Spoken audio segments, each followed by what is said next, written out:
I will show you the science of actually how the cells work, and you will have more knowledge than most doctors in the world today because they still believe in the genes.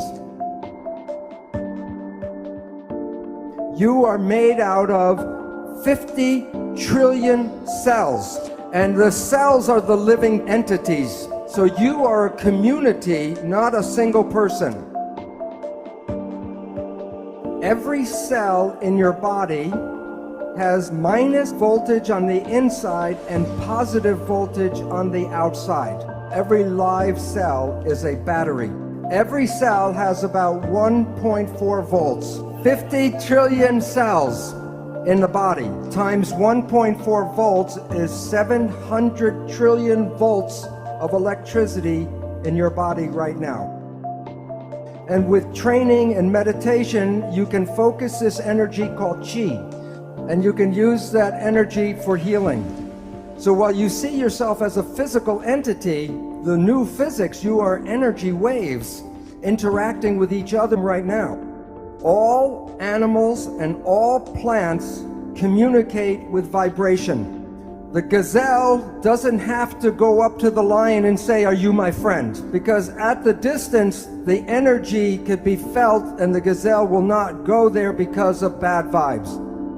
If we, when we were young, were taught to be sensitive to the vibrations, we would not find ourselves in bad relationships and bad places. But we are usually told not to go by our feelings, but to listen to what people have to say. Language was designed to hide feelings. The point is, all organisms communicate by vibrations and know if they're in a good place or a bad place by reading the vibrations. We humans have that ability but are not trained to use that ability. When we see people, like if I look at the audience or you see us, we see people as physical particles and machines. But that's an illusion, because what we are interacting waves. That's why one person can affect another person just by being in the field. And today, physics studies the vibration, not the physical. In quantum physics, we don't study the particles, we study the waves. And we study how the waves interference. All of the waves together is called the field. So you are made out of atoms, but you also are the field. You are connected to everything because you can't separate waves. Now I'm going to show you how your thoughts go out and affect your life on the outside. This is an older picture of a new technology called magnetoencephalograph, MEG. EEG, you put wires on your skin and read the brain activity. MEG, the probe does not even touch the head. You can read your brain activity outside of your head. It's not magic. Your thoughts are not contained in your head. As I talked about, people are not particles, they're waves. And waves become entangled with each other.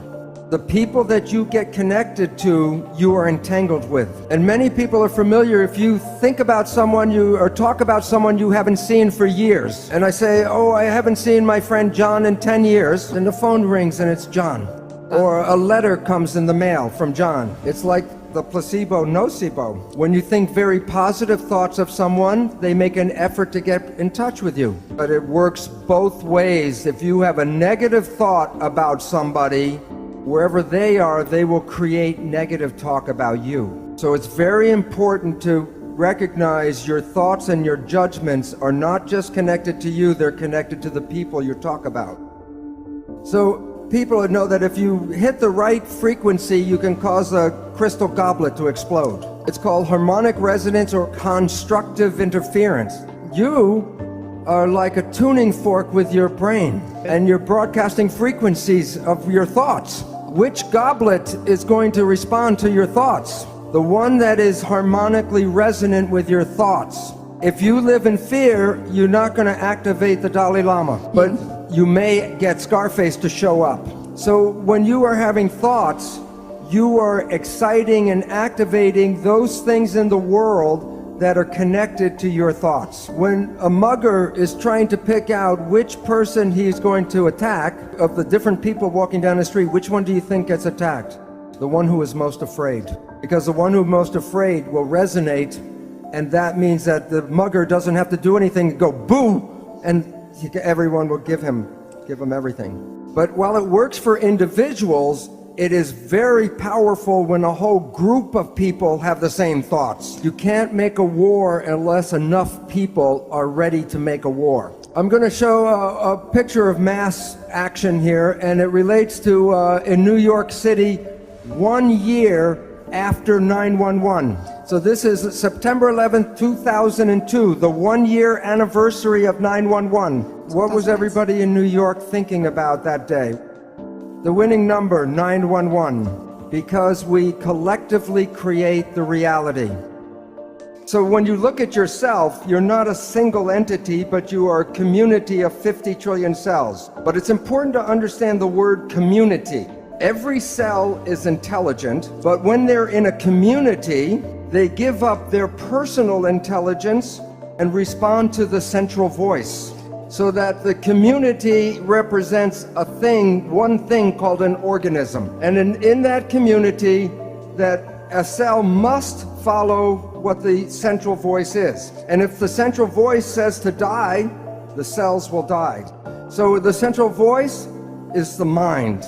And I will be talking about the nature of the two parts of the mind, and why we have trouble sometimes controlling our life. So what I would talk about is the role of how this mind works. First, there are signals from the environment, the internal and external environment. The brain, the function of the brain is to perceive the signals and then interpret those signals and then send the information to the cells to control the behavior and the genetics. So the function of the brain is perception, and from that creates the mind. Now, we have heard of something called the placebo effect, right?